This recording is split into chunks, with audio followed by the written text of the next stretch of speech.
Welcome to our channel. Today we will learn how to invest in Russia with ETFs.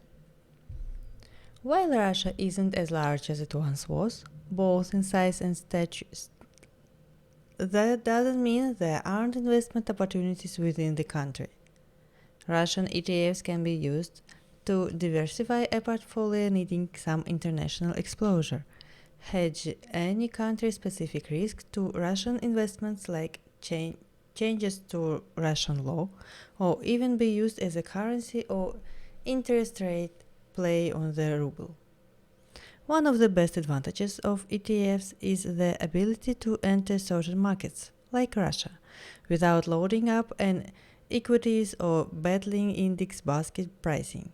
Instead, you can get instant exposure to Russian markets with one easy transaction. So for those who have a need to invest in Russia, an ETF might make sense. Unfortunately, there aren't a plethora of Russian funds to choose from, but this list may grow over the years as foreign ETFs gain popularity. And while this list of Russia ETFs is short, investors can consider BRIC ETFs for exposure to Russia as well. List of Russian ETFs. ERUS, iShares MCSI Russia Capped Index Fund. RBL, SPDR S&P Russia ETF. RSX, Market Vectors Russia ETF. RS6J, Market Vectors Russia Small Cap ETF. RUSL, Direction Daily Russian Bull 3X Shares ETF. RUSS, Direction Daily Russia Bear 3X Shares ETF. XRU, Currency Shared Russian Ruble Trust ETF. This should have you covered for any investing strategy you want to utilize with Russian exchange traded funds. Also, take note that two of the funds on this list are triple leveraged ETFs, RUSL and RUSS.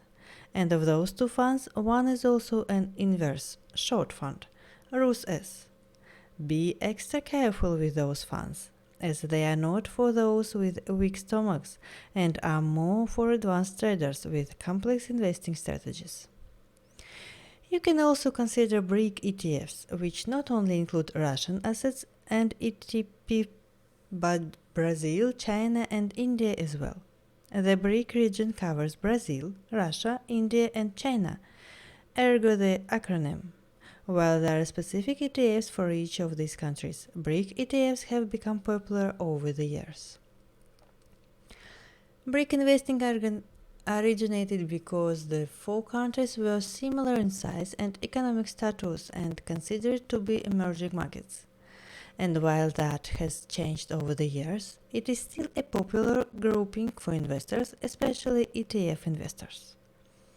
If you want to see if BRIC ETFs are a good fit for your investing strategy, here are the funds you should research. BIK, SPDR S&P BRIC 40 ETF. BKF, iShares MCSI BRIC Index ETF. EEB, Claymore and BNY Mellon BRIC ETF. EWBK, Ridex Russell BRIC Equal Weight ETF. Final thoughts. And as with any investment, mutual funds, a company stock, an ETF, index or otherwise, please make sure you thoroughly research this exchange traded fund or any financial asset before making any trades, long or short. Conduct your due diligence, watch how these funds react to different market conditions, take a look under the hood and see what is in the funds. If you have any questions or concerns, make sure you consult a stockbroker, a financial advisor, or another financial industry professional. While ETFs have many advantages, they have many disadvantages as well, as does any investment. So, it is very important to understand the investment vehicle before you trade it. But once you have a full understanding of these ETFs, you can consider adding any or all to your portfolio. Good luck with all of your trades. Thank you for your attention. Please subscribe and give us your likes. Hope to see you soon.